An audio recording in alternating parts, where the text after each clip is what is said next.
Hello again, this is T-Mac from Mike'sOutdoors.com, and I'm getting my trapping stuff together. As you can see, I got some traps out here. I don't have anything fancy, just your basic run-of-the-mill traps. Pretty old school stuff I got here. It's getting about the end of December, or it's almost middle of December, and by the late December I'll probably kind of ease off the deer hunting and go into trapping. Maybe even combine the two in that holiday gun season that Oklahoma has. I'll get my fur bearer's license, my trapping license all bought up, and I mean, this right here is, to me, is just some of the best fun you can have out in the woods. I was in it pretty heavy when I was younger, and I got out of it. You know, fur dropped off, and nobody's buying it. But here the last couple years, I've kind of got back into it and really got to enjoy it. Hey, this right here is the roots of the country right here. I mean, mountain men, trappers, they paved the way for every one of us. And I like to do a little honor them by getting out every year that I can. Last year was rough. Ooh. Me and Gene got out and tried to do a little trapping, but everything was just frozen. Right here, the Northwoods number 11 double spring. And trap, basically, this is a leg hold trap, which is all these are.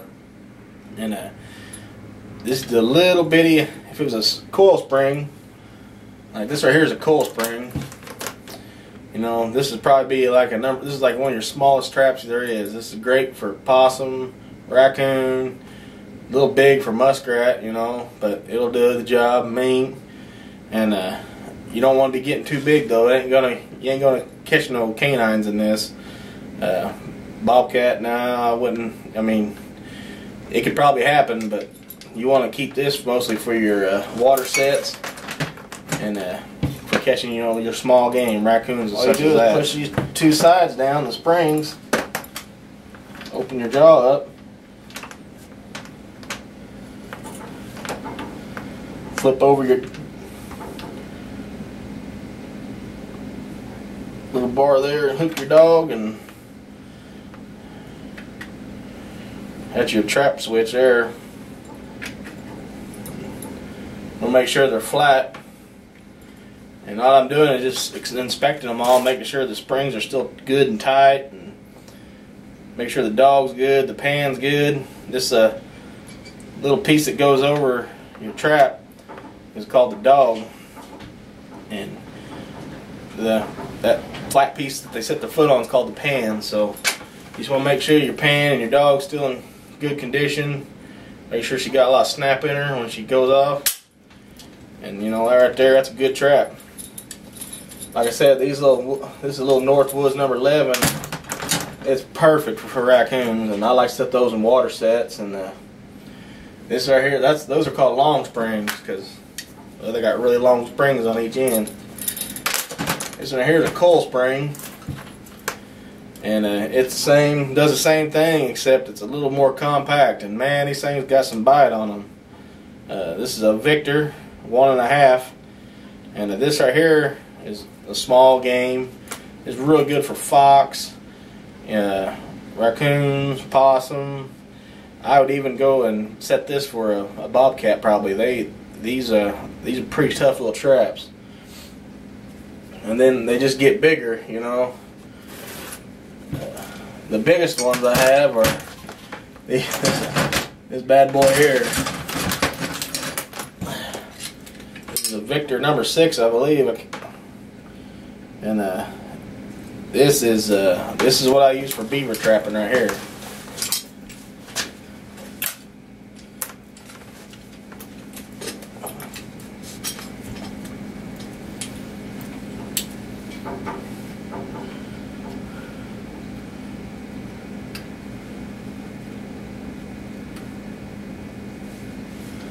And there you have it. Curl them in. So that's the first thing you're going to need, trapping straps. Second thing you're going to need is wire. Lots of wire. This stuff here is pretty thin, but I got a little trick to show you. When you got thin wire, and you can make it work. Okay, what I've done is I've took my single strand of wire, walked back twice as much as I needed. So if I need 20 feet, I walk back 40 feet, cut the wire, and tied both ends to that hole. So I've got 2 open ends down there tied to a hole. I'm going to pull it tight. I almost cut it too long. I'm going to squeeze the end down like that so I can chuck it up my drill.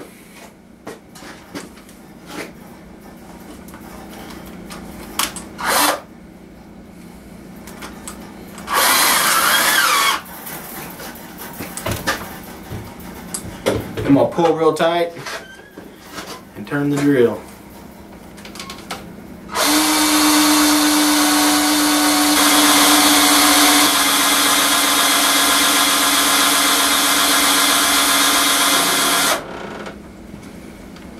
Now, I've got one single strand of braided wire. This stuff is strong. It's a good tip. I got that from old buddy Gene up the road.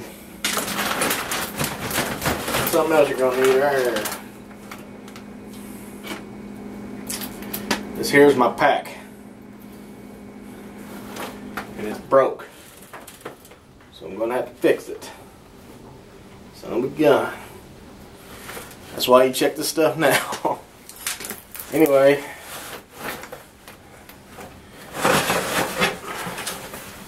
Got me a kneeling pad for kneeling down next to your traps when you're doing canine sets. Keeps your scent off everything. Got my gauntlets. Once again, canine sets or just any setting in the water. You know, you want to keep your hands warm. It's going to be pretty cold out there whenever you go. Of course, I got to have my Army shovel. This thing, my dad's had this forever. Folds out, his Army shovel. That's for, well, for digging. I need that. Little screen pan for screening out dirt on your trap. Land sets. Little cubby hole digger. Shovel. Stick that in the dirt, give her a twist, pull out. You got yourself a hole in the ground you can set a trap by. This is my pack. It's a 5-gallon bucket mounted to one of those camping backpacks with a couple of straps I mounted on there. It's all built. And I got this wrapped around it. Keep all my baits in and some flagging. And well, I had to do some repairs, but I got my trapping bucket ready. Like my multicolored straps.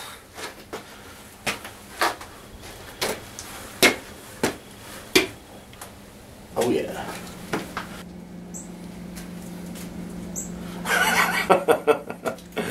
You rolling? Yeah, I'm rolling. Roll, Greg. Well, this is part of trap preparation here. We're a little late in the game, but we Gene went out and got some dip. And, he was kind enough to bring it over and gonna share some with me. You ever notice that? I'm always bumming stuff off of Gene. His trail camera, his trap die. But I did make some steaks for us. So Trapping bait. lures. But that's the name of the game we're here to catch. Yeah, and things have been really slow to say the least here lately. Man, it's been a lot of gas and no fur here for about a week, and we're thinking this might help us out a little bit. Trying to change up our tactics a little, get our traps all nice and scent free, and going after some more canines this time, cats and canines. I imagine we'll catch our share of coon if things go well, and I'm gonna put in a couple creek sets just because I'm wanting to catch another mink if there's one out there. But this is all part of it. Dipping traps. Alright, it's the next day. Gene and I dyed all our traps last night. I was going to show you the results. We done 2 times while he was here. Went through twice. Dipped them, let them dry for a little bit, dipped them again real quick. Then 3 hours later, I went ahead and dipped them all again, and we got the coat we wanted. Then we think just going to kind of show you what they look like now.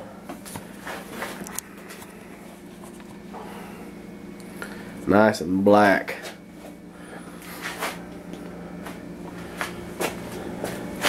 As the bottle stated, you should have a light coat of rust on these, not too much, but these brand new traps right here, as you can tell, they didn't have a lot of rust on them. They didn't quite, I mean, they darkened up a lot, but they didn't quite get as dark as the ones that had a light coat of rust. And over here, we got my old traps. They're nice and dark. They had almost too much rust on them, probably. There's some of my single springs, and this is the kind of the mess that happened while we was doing it. It's a messy process, I'm telling you. It's a messy process, but you know, it's probably necessary.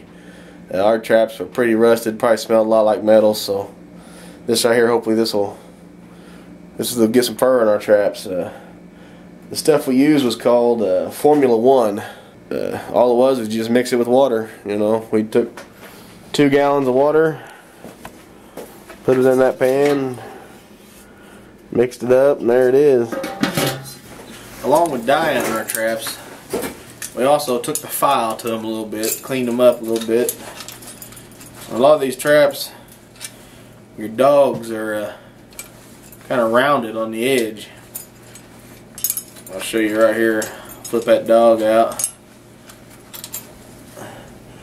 What we did was we took a file and we filed that at a 45-degree angle right here. What that does is, that 45-degree angle does is it makes your trap snap a little quicker, a little crisper on the old bite there. You wouldn't think it would, but you can tell just by setting one off without doing it and then going back, trimming it up with that, giving it that 45-degree angle. And inside our pan here, we squared them edges up on that pan. I don't know if you can see that. Where the dog hooks into the pan, what we done is we squared that up so that, because after a while rust builds up in there and it'll kind of make an odd shape there, and kind of rounds it off, and it might make your trap fire a little slow. So what we done is every one of our traps, we filed 45-degree angles on the dogs, clean the pans up, get them all nice and crisp, and that'll cut down on losing animals.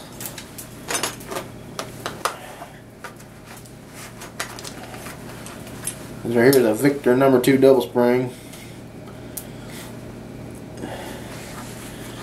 And that also lets you set them real hair triggered when you got them crisp like that, because you can bring it right out to the edge. Woo! They're fired quick now. But you can tell just by handling them after you dyed them and after you file them that they're on a different level. You know, they're not only are they darkened in color, they should have most of the scent off of them, and with those filed edges,